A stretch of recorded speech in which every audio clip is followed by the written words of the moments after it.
राजधानी शिमला के बचत भवन में आज नगर निगम शिमला की महत्वपूर्ण जनरल हाउस बैठक आयोजित की गई। बैठक की अध्यक्षता महापौर सुरेंद्र चौहान ने की। इस दौरान शहर के विकास, सफाई व्यवस्था, पेयजल आपूर्ति, पार्किंग सुविधाओं और अन्य जनहित से जुड़े विभिन्न मुद्दों पर विस्तार से चर्चा की गई। पार्षदों ने अपने अपने वार्डों से संबंधित समस्याओं और विकास कार्यों को लेकर सुझाव भी रखे तथा शहर के समग्र विकास के लिए कई महत्वपूर्ण प्रस्तावों पर विचार विमर्श भी किया गया। बैठक के दौरान शहर में चल रही विकास कार्यों की समीक्षा की गई और विभिन्न परियोजनाओं की प्रगति पर चर्चा हुई। पार्षदों ने नागरिक सुविधाओं को और बेहतर बनाने के लिए कई सुझाव भी दिए। सफाई व्यवस्था को मजबूत करने, पेयजल आपूर्ति में सुधार लाने तथा पार्किंग की समस्या के समाधान को लेकर विस्तृत चर्चा की गई। महापौर ने अधिकारियों को जनहित से जुड़े मामलों को प्राथमिकता के आधार पर निपटाने के निर्देश भी दिए। जनरल हाउस की बैठक में शहर की एक सोसाइटी में बिना अनुमति प्रवेश कर वहां बहस और विवाद करने की घटना भी चर्चा का विषय बने। इस मामले में कई पार्षदों ने चिंता व्यक्त करते हुए इसे नगर निगम और शहर की छवि के लिए नुकसानदायक बताया है। मामले पर प्रतिक्रिया देते हुए महापौर सुरेंद्र चौहान ने कहा कि इस प्रकार की घटनाएं किसी भी स्थिति में स्वीकार्य नहीं है और इससे नगर निगम की कार्य प्रणाली तथा शहर की प्रतिष्ठा प्रभावित होती है। महापौर ने कहा कि नियमों और प्रक्रियाओं का पालन करना सभी के लिए आवश्यक है। यदि किसी कर्मचारी या संबंधित समिति के सदस्य द्वारा अधिकारों का दुरुपयोग किया गया है या अनुचित व्यवहार किया गया है तो उसके खिलाफ उचित कार्यवाही की जाएगी। उन्होंने स्पष्ट शब्दों में कहा कि अनुशासनहीनता और नियमों के उल्लंघन को किसी भी कीमत पर बर्दाश्त नहीं किया जाएगा। ये देखिए, हमारी मासिक बैठक थी जो हर महीने होती है, उसको लेकर के विभिन्न मुद्दे जो हर एक पार्षद अपने वार्ड से रिलेटेड भी और शिमला की डेवलपमेंट को लेकर के हम सारे मुद्दे उसमें चर्चा भी करते हैं और उसको हाउस के द्वारा पारित किया जाता है। उसी तरह उस संदर्भ में हमारे आज कई क्वेश्चंस भी लगे थे।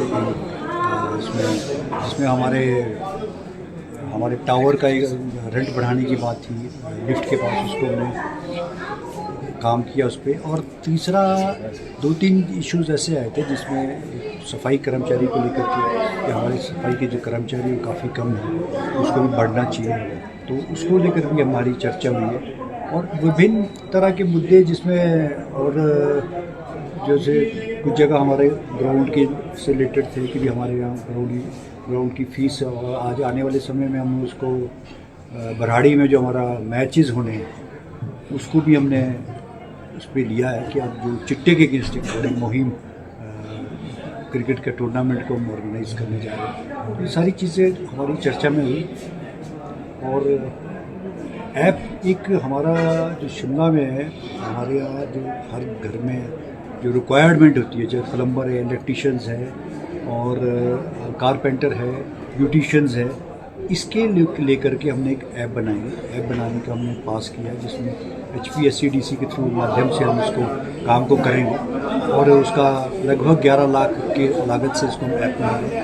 इसके साथ साथ जो इसमें और चीज़ें भी हम ऐड करेंगे, जैसे सेल्फ हेल्प ग्रुप्स है, महिलाएं घरों में बहुत सारा काम करती हैं, जैसे इसमें अचार है, पापड़ है, दूसरी चीज़ें भी बनाती हैं, जो ऊन की चीज़ें भी बनाती हैं, क्रोशिया का काम भी करती हैं। उन सबको हम इसमें ऐप के साथ जोड़ना चाहते हैं ताकि उनको रोज़गार भी मिले। और मेन मकसद इसमें है कि घर द्वार जो है आपको इन सुविधाओं का फ़ायदा मिल सके। वो हर वार्ड में ये सुविधा को देने जा रहे हैं। आज हाउस चलने से पहले ही आज हाउस का घेराव किया गया है सिटी के बैनर। देखिए मुझे बड़ी कहते बड़ा दुख हो रहा है कि अब एक जिम्मेवार नागरिक की जो भूमिका होती है उसको जो सीटों के द्वारा किया गया, वो उससे मैं बड़ा हैरान हुआ कि किस तरह से आप इलेक्टेड हाउस के अंदर घुस करके उसकी कार्य प्रणाली को उसको रोकने का प्रयास कर रहे हैं। तो एक बड़ा, जिन चीज़ों को लेकर के हमने ऑलरेडी प्रोसेस में किया हो तो बावजूद उसकी इस तरह का कार्य करना बड़ा निंदा करने वाली बात है। और मैंने इसमें पूरे हाउस ने इसको बहुत गंभीरता से लिया और इसको हमने मिनट्स में लिया कि ये जो कार्रवाई है, इस कार्रवाई को जो दखल देने का जिन लोगों ने प्रयास किया है उसको बहुत गंभीरता से लिया जाएगा और आगे माननीय उच्च न्यायालय में भी इस केस को चला, उसको भी हम उसमें रखेंगे। और ये कोई 1-2 आदमी की बात नहीं है, ये कि इलेक्टेड बॉडी जब कोई डिसीजन ले रही है, कोई करते हैं, तो आप उसके अंदर आप घुस जाओगे तो ये कौन सी गुंडागर्दी है।